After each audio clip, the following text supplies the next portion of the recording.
Ceci est probablement le changement de GPU le plus frustrant de toute ma vie.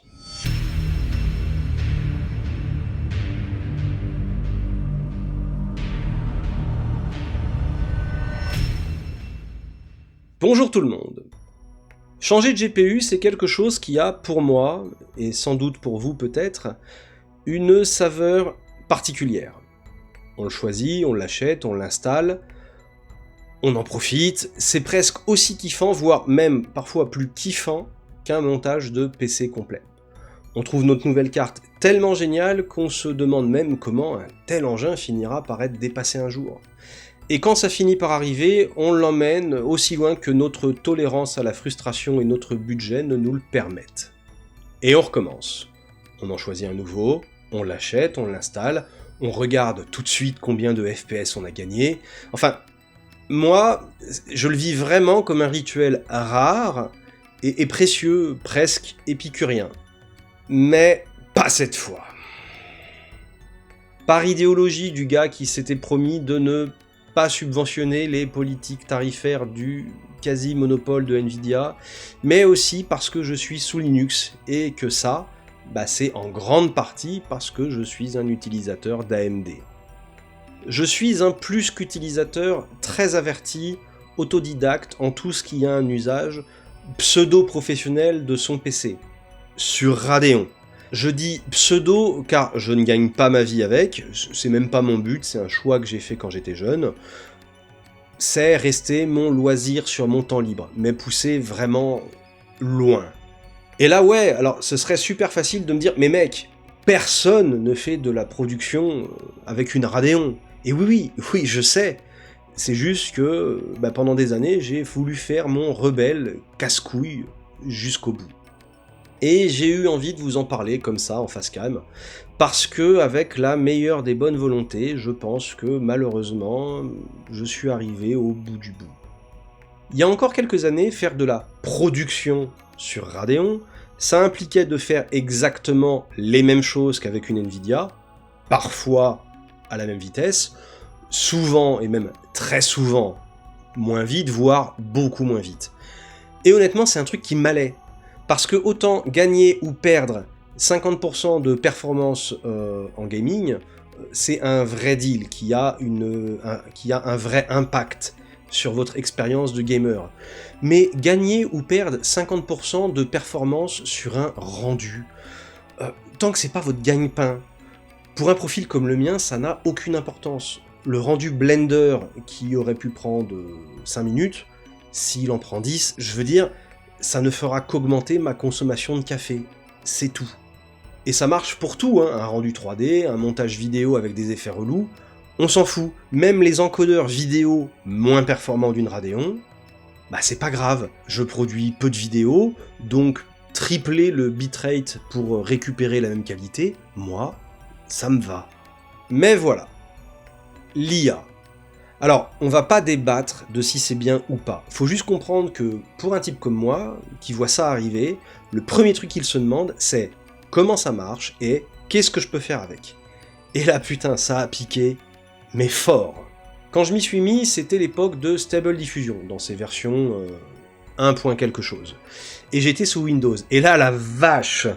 Quand on avait une carte AMD, ça tournait sur le CPU. Les releases officielles, elles voulaient CUDA, sur AMD il n'y a pas, donc CPU. Et là, on prend une méga claque, parce que autant basculer un encodage vidéo du GPU vers le CPU à l'époque, on passait de 3 minutes à 10 minutes. Enfin, je veux dire, en termes de ratio, ça va. Mais quand on parle de basculer une IA générative du GPU vers le CPU, on passe de quelques secondes à littéralement un quart d'heure. Et alors là, c'est carrément plus la même. Alors à l'époque, il y avait déjà des solutions Windows, des forks, qui permettaient d'utiliser le GPU en DirectML, mais moyennant genre 80% de temps perdu. Ensuite, il y a eu Zluda et d'autres trucs, mais j'avais déjà quitté le navire Windows. Et c'est là que Linux intervient. AMD a son équivalent de CUDA, ça s'appelle ROCm. Alors, c'est pas aussi au point, mais c'est quand même pas pourri. Et surtout, à l'époque, il y a plusieurs années, ROCm ne tournait que sous Linux. En fait, des IA génératives telles que Stable Diffusion ou SDXL marchent étonnamment bien sur AMD sous Linux. Perso, j'ai une RX 6950 XT, alors elle reste bien plus lente en IA qu'une 3090 ou 3090 Ti en face de laquelle elle s'aligne, mais ça va, c'est pas non plus un boulevard, c'est pas inutilisable. Le problème, c'est que l'IA générative locale, elle ne s'est évidemment pas arrêtée à Stable Diffusion ou SDXL. Et plus il en sort, moins ça marche bien. Sur des modèles récents, le ratio entre une puce Nvidia et AMD peut être de largement plus que 2x, 5x, 10x. Quand ça marche, parce que c'est ça le vrai problème, c'est quand ça marche. Et là, il y a deux cas. Soit vous trouvez un obscur fork rendu compatible AMD qui va s'installer moyennant une danse indienne autour de votre PC pour trouver les packages Python compatibles, entendu que ce sera lent et que le fork sera abandonné dans 3 semaines, soit en fait il n'y a juste pas et il faut vous asseoir dessus. Mais bref, pour utiliser du mieux possible les maigres capacités IA de ma Radeon, j'avais transitionné à Linux. Alors, pas que, mais c'était une bonne excuse, un bon facteur déclenchant. Cerise sur le gâteau, quand on vous dit que sur Linux il faut pas réfléchir et prendre une Radeon, c'est parce qu'elles sont parfaitement intégrées. Le driver open source est tellement bon que malgré la nécessité d'utiliser des solutions pénalisantes comme Proton, aujourd'hui le gaming sur Radeon Linux est au minimum à parité avec Windows et souvent, très souvent même, au-dessus. Chez Nvidia, en fait, si on ne recommande pas Nvidia sur Linux, c'est pas parce que ça marche mal. Au contraire, les drivers sont justement basiquement les mêmes que sous Windows, avec les mêmes performances. Et c'est justement ça le problème. Quand votre driver a les mêmes performances et que, en prime, vous subissez Proton et la translation DirectX 12 vers Vulkan, eh bien il en résulte des performances inférieures. Le driver AMD est tellement bon qu'il plus que compense. Le driver Nvidia, non. Honnêtement, j'ai testouillé, et une RTX 5070 Ti face à une RX 6950 XT, en rasterisation pure sous Linux, c'est au mieux un side grade, pour 1000 balles. Mais tant pis, il y a tellement de facteurs qui m'ont fait passer le cap. Il y a 4 ans, j'expliquais sur cette chaîne que je voulais développer un jeu vidéo.